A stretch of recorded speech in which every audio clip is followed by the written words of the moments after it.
Character sheets and swords and sorcery, and we made a show cause being friends is neat. Epic quests and treasure chests, and all that because we have to admit role players are wonderful. Role players are wonderful.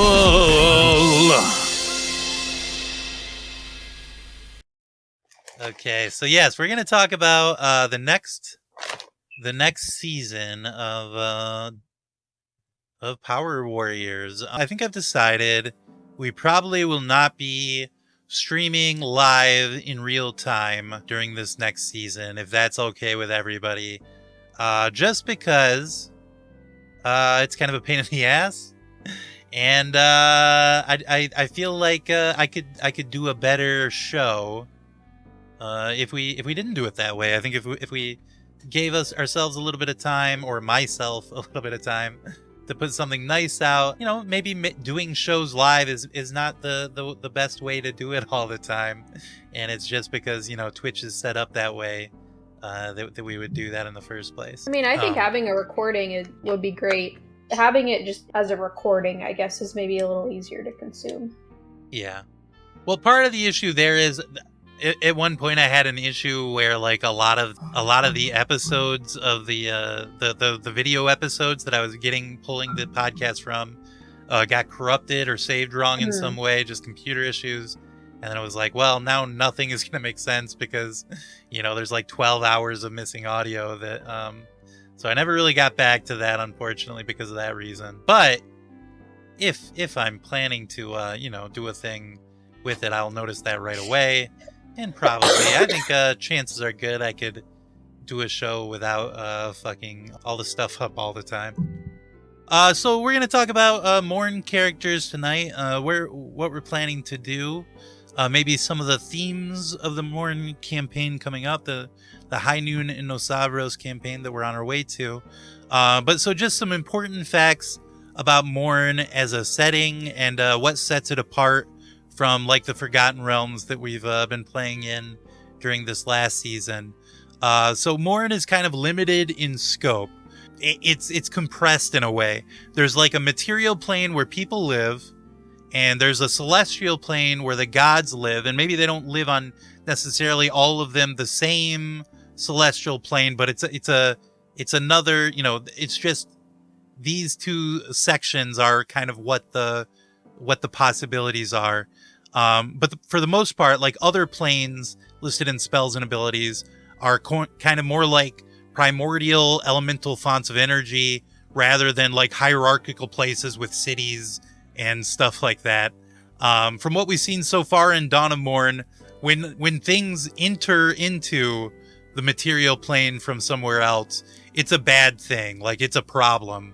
Like Parakatu, the one who waits below, Nyteria, the bad god, that weird possessing Midian demon. When things come from outside, there are issues. Morn has a limited pantheon of gods, which is in your player's starting guide, the gods that are available to you.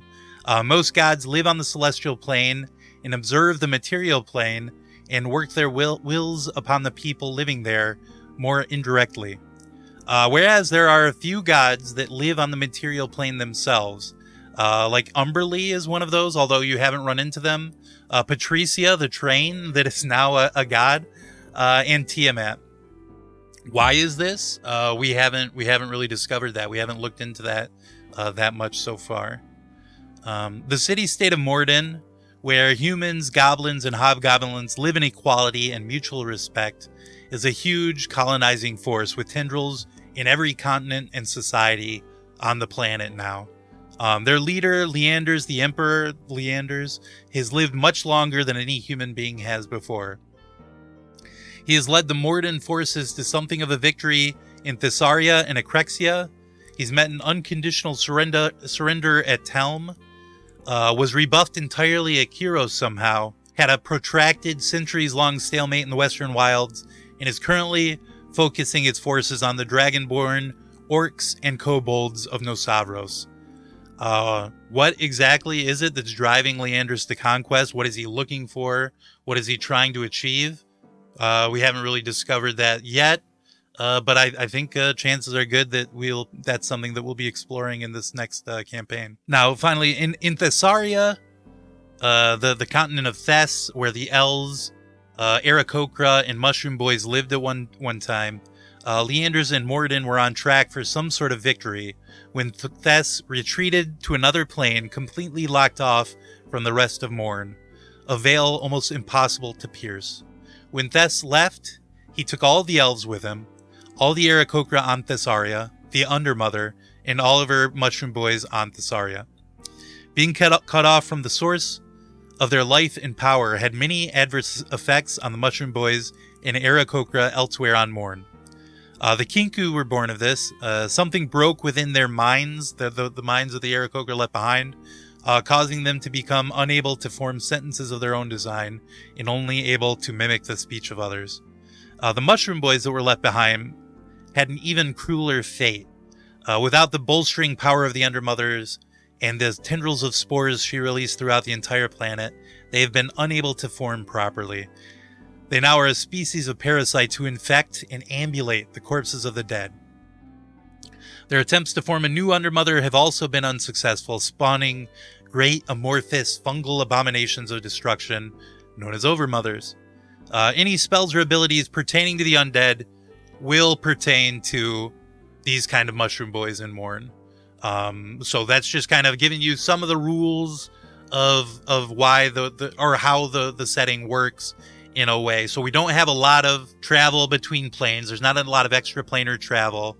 There are this limited pantheon of gods, and different gods maybe have more on their plate than they do in the greater Faerun sort of setting. As a citizen of Morden, maybe you don't have any issue with the colonizing and things that they're doing, but it is something that is causing a lot of conflict in the world, and definitely something that you'll need to consider as we make characters and move into the setting. So Alex, my son Alex, little Alex as we like to call him, tell us about Brum. Are there going to be any changes in Brum in this season? I mean, he's back from the dead. Oh yeah, Brum died. Yeah. Yes. I changed the subclass of Artificer he's using. Mm-hmm. Archilus was fun and all, but I felt like it kind of split into too many different areas, and so he didn't really shine in any one. And so I moved it over to the Armor one. I don't know what it's actually called. Okay. To try and be more tanky and protecty. I feel like that's a very Brum thing, is to want to protect his party and his friends. And he'll try to be more leader-ish. Okay. I guess would be the word. Can you tell me, All right. Can you just tell me a little quick, pretend like I don't know who your characters are. Right. So Brum is a Warforged artificer who was sent to Morn, believe that he was sent to Morn to find the heir to the name of Tazlik. Brum of Tazlik was his master, his teacher. And when it turned out it was actually him who was the heir. He died because he was dumb and went to go fight the thing that he really shouldn't have tried to fight on his own. Well, not his own, but Right. it should have been a whole party thing. And they didn't decide to do that. And I played Hup for a little while. What does Brum look like? Yeah. Good question. Uh, Like a weird little robot guy. Okay. Or no, he's tall. He's tall. He's very tall. He's He's tall, like, yeah. He's a big robot? He's like a giant metal robot. Yeah. Cute. I think it was gold and bronze plated. Is his thing. Okay. He's a weird freak. He loves to collect monster parts. So he's like a robot. Yeah. Yeah, that's what Warforged Warforged. are like, yeah, so they're basically just, Oh, I Robots see. that All are right. alive. Okay. I see. and they're like genuinely alive, not just, I have a mission, here's my mission, I will only do my missions. He's just a guy. He's fully Yeah. conscious. Sentient. Yeah. Yeah, Yeah. that's, He's got a soul on him. inside a robot. yeah. Okay. He likes to collect body monster parts, that's right, because he likes to make things out of them. And then throughout the campaign, we found out that he was actually made by the bad guy in Yeah. the first bit of the campaign, and he wasn't actually named Brum, right? There was like a whole secret. It was Dremel, I think. He was Yeah. Dremel. Yeah, Dremel was his original name. So at the beginning of the campaign and through most of it, really, up until like maybe the last 2 sessions or something, Brum kind of had like an amnesia. He had a part of his brain that was locked off, and when he tried to look at it, he was rebuffed, like your security level is not high enough or something like that. And he would from time to time when he remembered about it, he would try and monkey with that a little bit to try and unlock things. And when he came back to life and he was rebooted, essentially, this portion unlocked in him and revealed to him that actually when Gred made him. So a thing about Warforged in our campaign in the world of Morn is they're creatures that were made specifically by gnomes of Kyros, the continent of gnomes, basically.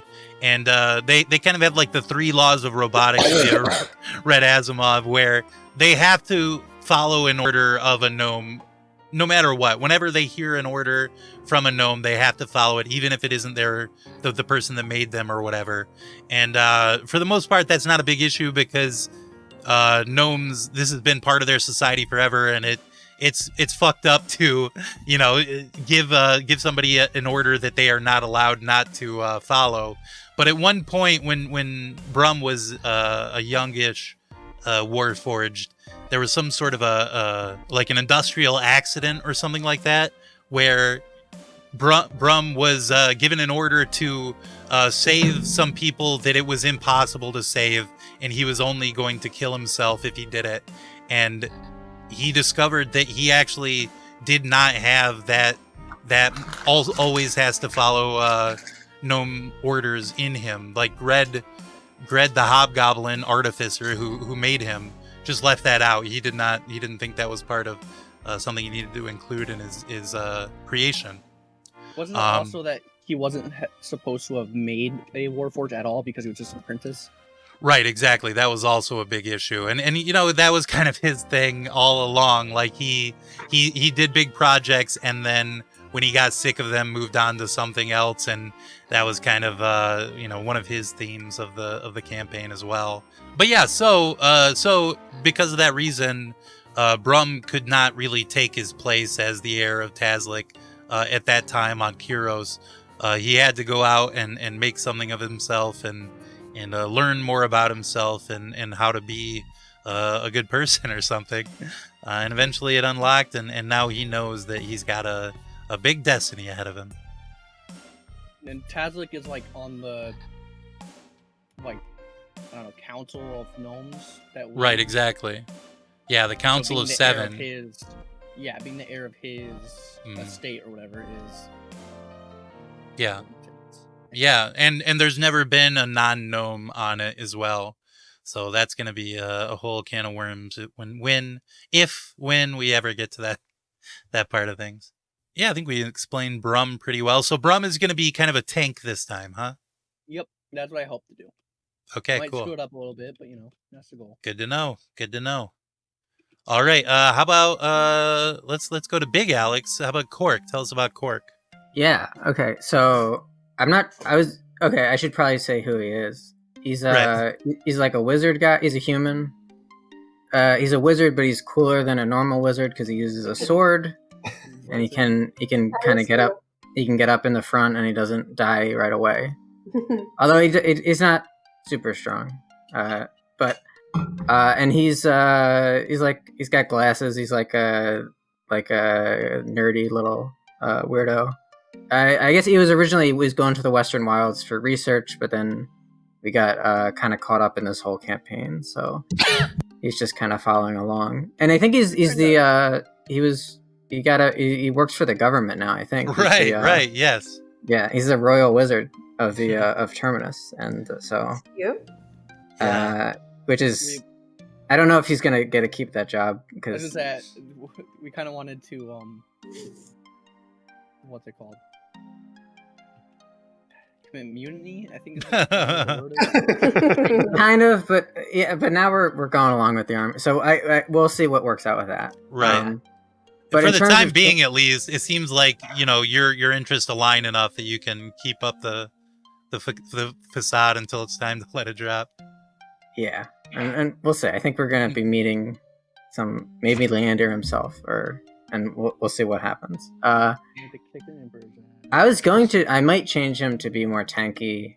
I was thinking because there's a way I could do that, but I don't know what everyone else is doing with their characters. So, and I'm kind of happy with where he is right now. So I don't know. We'll see if he has changes. But right now, he's got a sword. He's got spells, and maybe we're gonna stop by his home at some point. At the Does he beginning have of the campaign. how does he have a sword? Does he have like levels and something else? It's a subclass called Blade Singer. So it's just so kind of wizard you can be, where it's the sword itself is what he uses to cast spells. So it's cool. Oh, cool. Yeah, That's nice. it's supposed to be only elves can do it, but this campaign doesn't have elves really. Well, it does, but not that you can play as. So Right. Yeah. So Perfectly allowed. I did the same thing with my spear, I think, where it was my spellcasting. It's cool. Yeah. Oh yeah. So he's like a swashbuckler who can do spells. Yeah. So excited to get back to it. Okay. Glad to hear we didn't decide to retire him to spend the rest of his life with Cranksy, the goblin baker in Terminus. Yeah. Well, we don't know how things worked out between them. I mean, okay. Who knows? Yeah. Perhaps Cranksy has a bun in the oven. Or maybe it didn't work out at all. Who knows? Like we'll find out. Who knows? Maybe they weren't destined to be. We'll see. Yeah, and Cork's family has like a vineyard on Telm, right? They make wine there. Yes, that's right. Yeah, Cork is his last name. Yes, that's right. Oh, that's right. That's Yes. cute. Vitus Cork. Wow. Yeah, Vitus Cork. I could barely remember. Yeah, and his family makes wine. That's Is- cute. Is his little brother's name Bung for real, or was that just a joke? No, that was Cliff said that was his son's name. Oh, okay. He definitely does not have a son. So no, he does not have a little brother. Not Okay. yet. If he does have a son, he'll name him Bung. But that'll be in the future. Yeah. Well, before we move on, how do you feel that Cork feels about being in the army? Like, it has its perks, but also, how is he conflicted about Morden and stuff like that, or he's always been kind of like maybe semi on board with what they're doing? Yeah, I don't. Yeah, he was kind of more against it at the beginning, but at the same time, he kind of, I don't know. Having a big important job is cool for Cork. That's something he's excited about, Cool. and doing something important is kind of. But I don't think he's. Yeah, I mean, I think as he sees more of it, we'll see how he feels about that. Okay, yeah. He's not. That'll be He's fun. not like. I mean, he's a human and he worships Alexandra and all that. But I think he's he's not completely on board with all the stuff that Morton's doing. Okay. Cool. Cliff, how about Ivan? Tell us about Ivan. Cool. All right, my character last season of Morn was Ivan Cold Chalice Bitterbrew, who is a Wow. dwarf bard. In this world, dwarves live up in the mountains and they're rednecks. So he's sort of a redneck dwarf. And his big thing that set him on this campaign was he was honored with the ability to play the music for this big festival among the dwarves. And when doing so, he promised his fiancée that he would never have eyes for another. And then while he was playing the big performance, this other beautiful woman dressed in red showed up, and he accidentally made his fiancée disappear. And then that was sort of his arc for the first bit of the campaign, because he found out that it was actually a big illusion played on him by that woman in red. So he has sort of he was relieved to find that his fiancée was not killed by him. So he was sort of like reluctant to play music and stuff. And then grew into his role as a bard. And now he has a new lease on life. His fiancée maybe isn't even dead. but he definitely didn't kill her, at least if she didn't. So he has sort of a new in this woman in red, and a lot to reckon with, because what sort of set him off on this campaign has been changed. So yeah, I have sort of some ideas of how he feels about this and stuff to get into. But Okay. I love playing as a bard. I think Ivan is maybe my favorite ever. I Wow. love being a bard. It's so fun to That's buff and heal and area control. It's just so fun. Yeah. It's a great class, and I'm excited to get back into it because it's all the stuff I like to do in combat, all in one class. I really love it. Yeah, of course, weekly D&D is a big commitment to put yourself up for. So we're not going to be playing with Andrew, whose character was Uga, who is like a barbarian druid who was just a wild woman, a force of nature. Just went around, doing right for nature and the animals and things like that. So we won't have Uga this time. Definitely, I think Uga as a character would have a huge connection with the Western Wilds and the jungle, and doing what she could to help out in that sort of an area. So I think she definitely would have stayed in the Western Wilds rather than going off to the deserts of Nosavros. And then Gary, who was played by Valerie, a very funny character, the likes of which the world will never see again.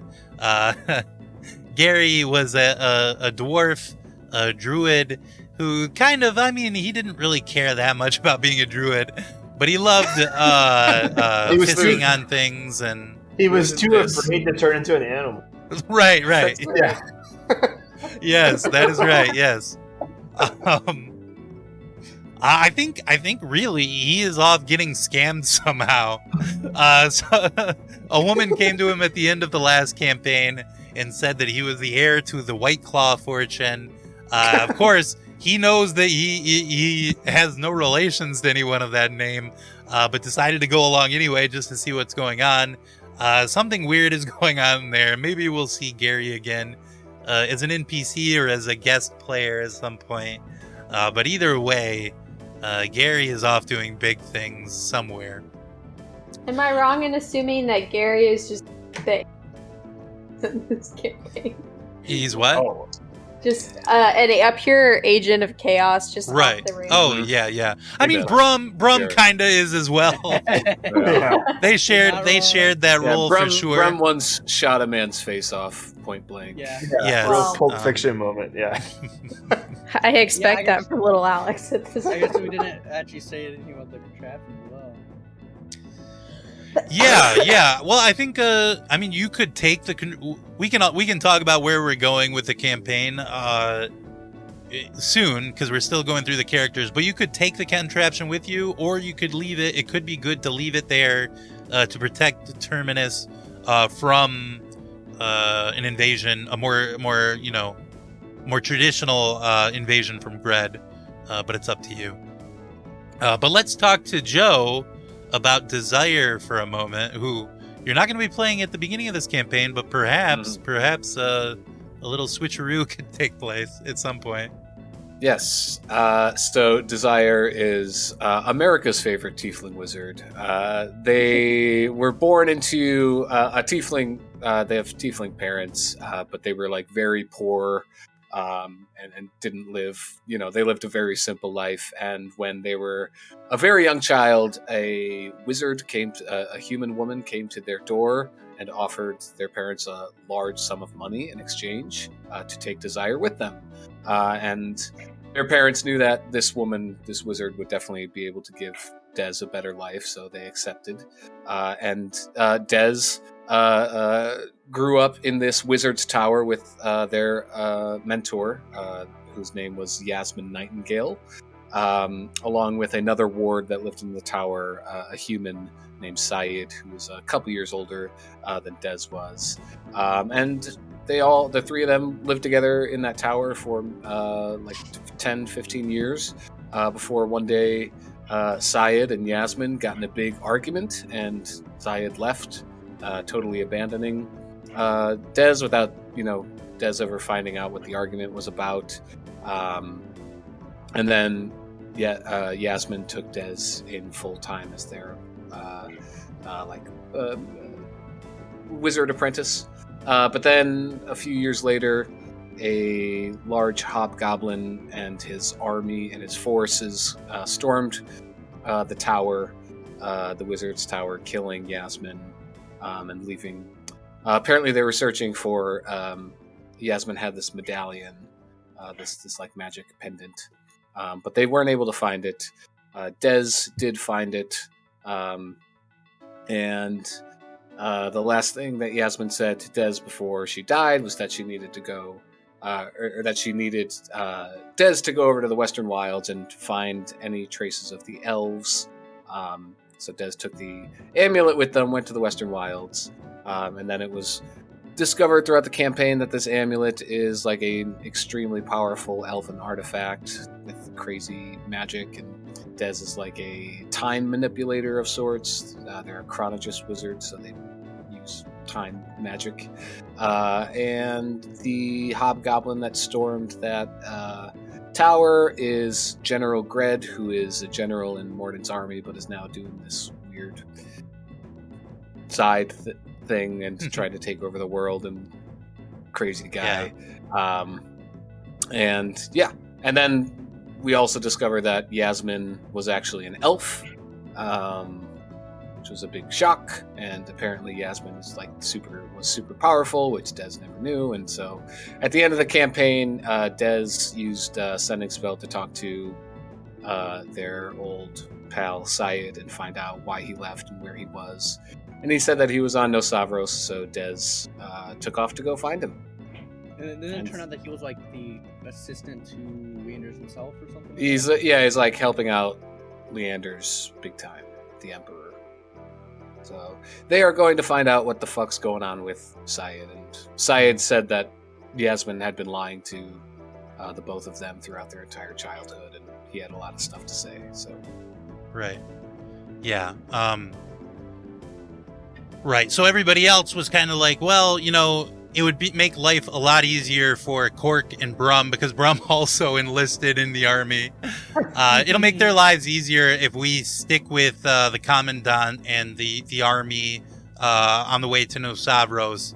But Dez was like, I understand where you're coming from, and we someday we'll probably be together again as friends, and we'll do our thing. But I need to take care of this right now. So they kind of took a more direct route, because the Morden army is kind of stopping off at army bases and picking up more troops to take to Nosavros is a big push in the campaign there. And Nosavros is specifically, doesn't have any bit of Morn in it, right? Yeah, it's not a colonist. Right. They've been on that front for probably 20 years.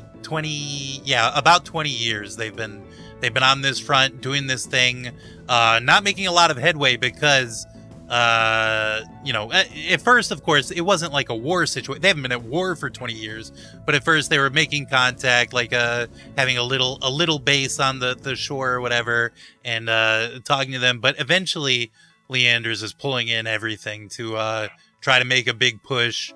And for some reason, we don't know. We're gonna. I have a feeling we'll probably be finding that out pretty shortly here in the campaign. But no changes to Dez; they are the same. Okay. But you're gonna be playing another character for now. You want to tell us about that character? Sure. I can say a little bit. Okay. I will be playing a fighter, Eldritch Knight, warlock. Named Robin Violetta Florence Springbow of the famous Florence Springbow adventuring family. You probably have heard of them. They Robin's mother and parent both were part of the famous adventuring party, the Tremble Swords, and helped save one of the city of Morden's dock spikes from a sea giant invasion. Everybody knows about the Florence Springbows. Yeah. Yeah. And yeah, she is, just as great of a hero as her parents are. She is strong, and she can do great magic, and she is so great and wonderful, and she's very fancy, and I think is working with the Power Warriors, or the Zero Hells Gang rather, as like as a bodyguard, because you guys need some muscle since you lost Uga. So Robin is sort of working as your your muscle right now. And Gary, that's oof. And Gary, yeah. A lot of firepower down with that one. So it sounds like from this description that Robin is the sort that will tell you about what a great adventurer and what a hero she is. She has no problem letting you know about it. Yeah, no problem. She is not shy in any way about her skills, her beauty. She knows she's hot and she doesn't care. And she'll also, regale you with tales about her parents as well, and all the great things that they've done. How wonderful the Florence Springbow family is. Cool. So that'll be a character we all get to know together in the weeks to come. Taylor, how about your character? You want to tell us about your character? Yeah. So I'm playing a Grave Domain cleric named Theodora Blackwell. Theo for short. She is also a very fancy little rich girl, and she rolling around in town and saw friend Robin from the posh boarding school that they both went to, and so she's kind of probably tagging along, following Robin, and that's how she meets the rest of you guys. But she's pretty out of her element, being like super sheltered and super wealthy her whole life. She doesn't have much common sense or street smarts or any skills really, other than being creepy. But she is obsessed with like saving things from dying. When things are dying and it's not their time, she takes that personally. She has this creepy little book that she carries around where she writes down everyone that she's ever met, and like when she thinks they're gonna die, and if they had any close brushes with death, she writes that down too. So she's constantly kind of updating death ledger about when she thinks that people are gonna die and such. But yeah, she's a good old cleric. She's gonna save everyone's asses, hopefully. And she's a creepy little girl. We started talking a little bit about what was gonna happen with the mech that Lucky Wobbin helped you put the contraption. It turned out that contraption you found was the brain of this giant mech, because it's so large and has so many little subsystems and stuff. It needs a special large brain, and he could only use it as a garage door opener basically, before getting the contraption. But we were talking about what was going to happen with that. So let's talk about maybe some loose ends from the first season, if anybody had any questions about how we're going to lead in. And also we need to decide together, kind of in a session 0 way, where we want to jump back in. You could jump back in directly after the events of the first session if you wanted to, and do the whole journey from Terminus to Telm. I think they're going to make some kind of a stop in Morden for a moment before then finally moving on to Nosavros. We could do all of that. I was thinking maybe we would jump in as the ship docks in Telm, so that we could maybe have a little interlude where we meet Cork's family and kind of find out what Telm's whole deal is before moving on to Nosavros. Or if you want, I mean, we could, it would be a kind of a waste now since Joe has gone to all this trouble of making Robin, but we could just jump in right at Nosavros if that's what the party wants to do. So let's talk about, loose ends and where we feel like we want to jump in. Selfishly, I think that we should jump in at Telm so that I can play my new character. I would love to meet Cork's family too. So I think we should definitely. That's very interesting. Yeah, I imagined we would start at Telm, so that makes sense for me. Yeah. All right. We've already met Robin at this point, or yeah, that would be the next step, like figuring out how we're gonna introduce these new characters. I was thinking about maybe like making up like a Kraken encounter or something like that for the way there, but it's kind of like let's just jump right into an actual something that'll matter for the story to begin with instead of just some filler. I would not be opposed to us learning how to play a cleric. So if you want to do a filler, I wouldn't be mad about it. Okay. Because I don't know what I'm doing. Fair enough. Yeah, maybe there's a new thing for planes or something. That's the crack. Just like some no stakes, I can figure out what I'm doing. Yeah, maybe okay. Good note. I will take that under consideration. We could fight some rats that are in the right, exactly. The vineyard. Yeah, Telm. Yeah. Yes. Telm has a fucking terrible rat problem, of course. Oh my god, it's awful. I hate rats. There could be stuff that needs to be healed. All kinds of stuff to figure out how to fight.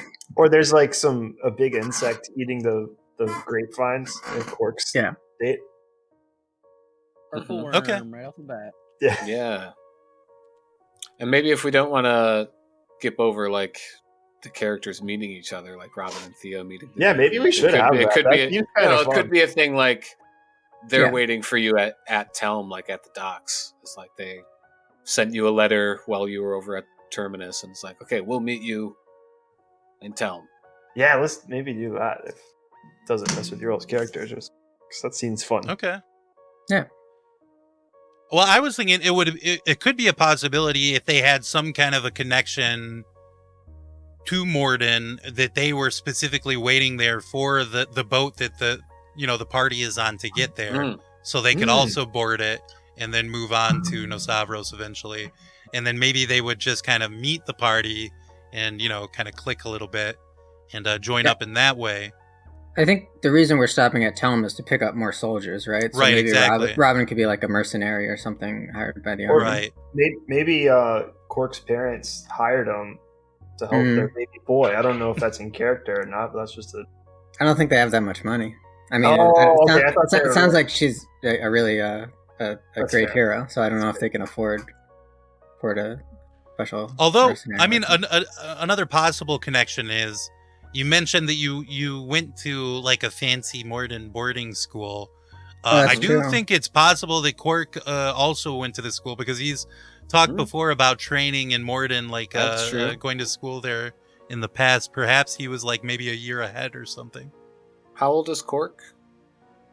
Oh, I think I said before. He's in like his mid-20s. Okay. Robin's 29. Okay, so she would be ahead of me. A little older, yeah, but still.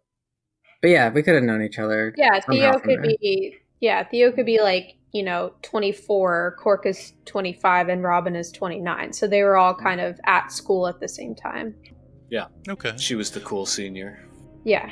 That everyone looked up to and idolized and had a crush on. What? Hey. Wow. Oh, okay. Okay, well, I mean, that's a connection. Maybe Cork, he remembered them from school, and when Uga and Gary had other things to get to, maybe invited them to come join up and help out. There'll be something going on there. We'll get into combat in session 1 for sure. We'll see where things go from there. I do expect for the bulk of the campaign to take place in Nosavros, and so Nosavros is kind of. I mean, of course, it's a continent, so there's, the north and south maybe are more lush, but the center of the continent is definitely very desert, a very desert sort of a vibe in the place. Dragons. This is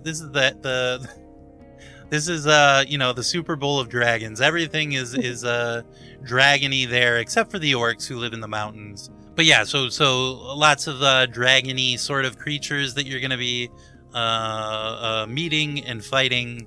and befriending as well. You'll learn how Dragonborn and dragons themselves work in Morn, and let's just say these ain't your daddy's, your mommy's dragon. These are the dragons 2.0, and we're gonna be learning them and getting to know them, and possibly defeating Tiamat herself. Oh my god! In the end, who knows? Maybe you decide you like Tiamat and you wanna get her to help you defeat Gred and Leanders and all them. But for sure, we definitely haven't heard the end of Gred. He's going to be coming back at some point. I will say, I mean, do whatever you want. You can, of course, your lives are your own, and you can take them and do with them whatever you would like to. But Leanders is like the avatar of like the most powerful at this time god on the planet, and rushing into battle with him would maybe not be a super good idea. That's just a heads up, because he is somebody that you'll meet right away. But I'm sure I'll prove that in game as well. You'll see reasons why. I thought we were going there to get his help anyway, right? Right, possibly so. Yeah, maybe so. I wasn't planning on attacking him. Okay, I just want to. I thought we were gonna fuck up Red with him. Yeah. That was my thought. So, but yeah, I won't try to kill him. I promise. Okay, cool. I think eventually we might try to kill him. Right, right. Course, Alex. Yeah, there's who knows? Well, Anything could happen. I have my reasons for wanting to go green. But also, speaking of the reasons why Brum wants to be there, but remember the Gavel of the Seven, I believe it's called, is a very intensely powerful magical item that's yours by birthright. That's far what would it be? To the east? Yep, the Orcish mountains of Nosavros. So that's somewhere to go there, and getting to know Leanders and Syed again and stuff like that. That's all going to be there. Do Robin and Theodora have Theodora, right? That was the name? Mm-hmm. Theodora. Okay. Do they have a big tie to Nosavros and wanting to go there? Or maybe not necessarily? Well, I think Robin's little brother, Griffin Hawthorne, is a member of the Morden army. Perhaps he's over there in Nosavros. Yeah. So I think that would make sense that she's maybe going to check up on her little bro, maybe, and see what's going on over there. Cool. I don't know what that is. Nosavros is the land of the dragons. It's sort of it's the big war front of Morden and in the Morden army. And if your character is nationalistic or patriotic in any way, you've definitely been drilled into your head how awful these dragons are and how they need the settling hand of the humans and goblins and hobgoblins to come through. Well, what is a good place to assist people as they're dying, if not a battlefield? Right, exactly. Yes, and I think that Theo, I think we had talked about, Theo is supposed to be in the army, but she kind of showed up and was like excused from her duty as being a cleric in the army. So then she was kind of like, well, what now? And then she met Robin and went on with her. Okay. Brum, like Alex, what did you want to do with that mech? Did you want to just leave it in Terminus? Did you want to try and come up with a way to get it to come along with you? My main thing was just I wanted its brain so I can have my mechanical steed. Oh, okay. So you want to take it with you? I mean, that makes sense because steed, then I don't really need it at all. But the main thing is he's a cavalier fighter. Well, the main thing is Cutie Bot. Yes, thank you. So I mean, you could just get a horse, like right. Yeah, a regular horse is cool and all, but I can't tincture with a regular horse. All right, so that's what you think. It is protecting the city, but it's your contraption, your choice. Yeah, it's a long journey, and you had plenty of gold to buy supplies for on the way, and you're an accomplished tinker. Perhaps you could. We'll figure it out. I think that's possible to do without the contraption. But if you want to have the contraption with you for possible use later on at some point, that also makes sense in character. So whichever way you want to go with it, I'm okay with. And it was Tazwek's creation, wasn't it? Or was it? No, it was something that they kind of smuggled in from Kyros, and there was probably some whole adventure involved in just getting it out of there and getting it to the Western Wilds, which was why everybody that knew about it and was chasing it was going after it so single-mindedly during the campaign, because it was a very difficult item to get out and get a hold of. It would make a lot of sense for him to take it to garner some good faith with whoever it was probably stolen from. Yeah, that's a possibility. Okay. Since I'm going in there expecting the council or whatever to not like me and maybe even try and dismantle me. Wow. Yeah, it's a possibility. A warforged that doesn't have to follow orders. Okay. So I think I'll take it with me as I have something you want, don't kill me, or you'll never find it. All right. And plus, I mean, it is a horse, so you just have a horse now. That's fine. Okay. Was there anything else anybody wanted to talk about the upcoming campaign? Are there any homebrew rules that are new for this campaign? Or good, interesting question. Yes. So we are gonna keep doing the thing with the attunement. Potions. Well, the potions was what I was thinking of, where you can, if you want to feed it to somebody, it's an action. If you want to drink it yourself, I'm going to stick with it. Could be a bonus action or an action. If you want to do it as an action, because it's easier for your turn, feel free. I just want to make it so that you feel like you can use your healing potions more often, and that's all that's about. Of course. Regular potions still have their usual. You drink it as an action. Attunement. I think we're gonna stick with instant attunement unless the item says otherwise, and it takes a short action or a short rest to unattune. I felt like that was fine. That was not a. Oh yeah.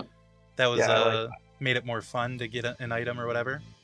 And it keeps us from just passing them around willy nilly too. Yeah. Which is good. Yeah, being able to just attune to it immediately definitely felt better than. Well, I gotta wait for however long. Yeah. I was saying I like the Taylor Crybaby rule in the Monday game, where if I'm losing my mind, we can just skip, fast forward. I don't feel comfortable role playing this. Just something just in case a situation gets hairy. Yeah, absolutely. And a fast forward. Yeah, I guess we haven't talked about these things with you on the maybe we did in Rhyme, but I don't remember. Is there any are there creatures that you don't like thinking about and you want me to keep out, or we're not going to do any kind of consent stuff. I don't care for that. That's not going to be in the game whatsoever. We don't really need to talk about that. But is there anything that you want us to avoid? No, I mean, in general, it's like role-playing funerals. I don't do that. Yeah. But then I am playing this, creepy little girl who likes death. So, if you don't mind, I'll just kind of just see how all of this plays out. Right. And then if I feel like I don't want to do something anymore or whatever, then just, move on. Okay. Yeah, fair enough. But yeah, I mean, that could just be a general rule. If anyone has something that they're feeling uncomfortable with and they're not having fun, they don't like doing this specific thing, and we just want to fast forward for a minute until we get to the next thing, everybody can have that get out of jail free card. I think that's fine. I think I've only, it's only ever come up, literally once. So it's not a huge deal. Okay. No, fair enough. Yeah, good. The Taylor Crybaby rule. Something that we didn't really talk about is that resurrection is technically possible in Morn, but diamonds are extremely difficult to get a hold of if you aren't able to requisition them in the army or whatever, because of course, the army has this resource for bringing their soldiers back. They're gonna put a stranglehold on it and make it so that they basically are. I mean, it's not like they take them from people necessarily, but they are the budget is very high. Their purse strings are very loose when it comes to diamonds, so it's hard to get in on that. But from time to time, you may find a diamond out there that you could use. I think the party may have. Yeah, I was gonna say, don't we have? Or did we use it on Brum, or do we still I think have you it? may have another one though. Mm-hmm. Yeah, or maybe we didn't need him for Brum because he's a robot. Right. We did it. Yeah, you use the energy at the train station to reboot That's Brum and bring him back. Yeah, so we do have one of those. Yep. Oh, is Helm a god now? Yeah, I decided Helm is a god. Yeah, kind of what united the goblins and the humans in the first place, way back in prehistory, was the defeat of Helm by Saint Valentine hundreds of years ago, and thousands of years ago, really. And some people say Helm is still around. You can't kill a god, but it's possible that Helm is maybe not that active anymore, but it still is a god if anyone would like to follow that. Definitely more of a goblin thing than a human thing. I think it would be pretty weird for a human, unless they were just, if they were, like if you were the type of person that says, death to America when you live in Detroit or whatever, you might be into Helm. But for the normies, maybe they would not be that into Helm. Also, another thing, I don't think that this is a thing that really happens that much in any of the campaigns any of us playing, but treasure, there's going to be lots of treasure. I love to drop treasure on your laps, but there's not going to be a lot of searching out and buying magic items necessarily. Again, probably the government has a pretty first dibs on a lot of that stuff, the stronger stuff. But also just, it's more fun to design something for a character than to... But if you have something in mind that you would like to one day get, let me know about it and I'll see what I can do in the campaign for sure. But I think we've talked over enough session 0 stuff, unless anybody else had... not to put a damper on anything, if anybody had something else they wanted to talk about. Not me. Okay. No, I'm excited about Talking about items, Uh-huh. I wanted to say that I liked when we had the dynamite. That was fun. Oh, okay. Yeah, interesting. dynamite was fun. It's like an Being able to immovable rod. Very being able to affect the map like that. Okay, interesting thought. the dynamite in Rime of the Frostman. Yeah. My idea. Yeah, Just I like saying. your idea. Just saying it was. Yeah, my idea. that was Alex's idea. We made the Eudipity city together, or town together, and designed the encounter and stuff like that. I love So that was Yeah. really fun. And one of these days, Alex, I'm not kidding, I'm going to finish it. It's gonna go up. I've got It looks good so far. Okay, good. But I'm still working on it, and I do plan to make it a real thing at some point. I'm sorry to be such a flake on that. I can't wait to get official Alex fan art. Oh wow, that could be. Oh yeah. Do you want one to match everyone else's, or because I know you already drew a picture of her? So Oh, I just draw a picture of her because I think it's fun. okay, If you want to draw anything at all. sure. Yeah. Yeah, if you would like to, that would be. It was always fun to have those little sketches after the sessions too. But of course, I mean, if you don't feel like doing it, feel free not to. Okay. Yeah. So I think that's everything. Okay. Well, I think we're in a good place. We're ready to go. Just hesitantly for now, we'll say the 2nd, possibly the 9th, and we'll figure it out from there. I'm sorry, I said the wrong name. It's High Noon in Kolasi. Kolasi is a place that we haven't seen yet, but it's a place in Nosabros for us to discover. I know I just said that Rome was he is a mountain combatant, but I'm also thinking I might not do that. Oh, okay. You might go out of that. Yeah, like I said, if you want to respec your character, so long as it stays the same class and race, I don't care. Whatever you want to do with it. So no barbarian Des. Aw, they're so close. They've got a rage inside them. That is Yeah. bubbling. And the strength modifier. Yeah. That's right. Yes, very strong. I think they were a 7 or something, or 6 or something. 5, I Oh believe. my god! Oh my god, Des. I'm sorry. A 4. No way. I didn't know that's possible. Little noodle. Yeah. Oh my They weigh like 90 pounds or something. Desire, you tiny beeb. Yeah, Yeah. they're a little. They could get blown over by a stiff wind. Joe actually cheated to get it that way. Yeah. To make it work. No, I think I rolled a 2 and 2 1s for my. Yeah, it was crazy. Yeah, But they make up for it in other ways, so they certainly do. They're smart as a whip that's right. and cute to boot. Oh, you Great better believe friend. I can't wait to meet Desire. I'm gonna cry. Well, you have to. it. Yep. They got Oh, business. and we didn't talk about this, but we have mystery items. We have Oh, yeah. mystery Yeah. physical items. That's I huge. can't fucking wait. That's gonna be my really God. fun. That I is don't so. even know what to expect to open them. Like, why are they physical things? I'm Yeah. excited to find out. Such Maybe a cool idea. not everybody, but maybe some people will be opening something in session 1. Who knows? Ooh. But we'll be figuring that out next time on the Power Warriors. Death Before Dishonor, everybody. We'll That's the Honor. worst honor. Everybody have great holidays. Or if your holidays already passed, I hope you had a great one at that time.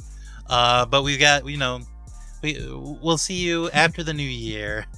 We'll see you next year, as people like to say. Whoa. Right. Now that's wild.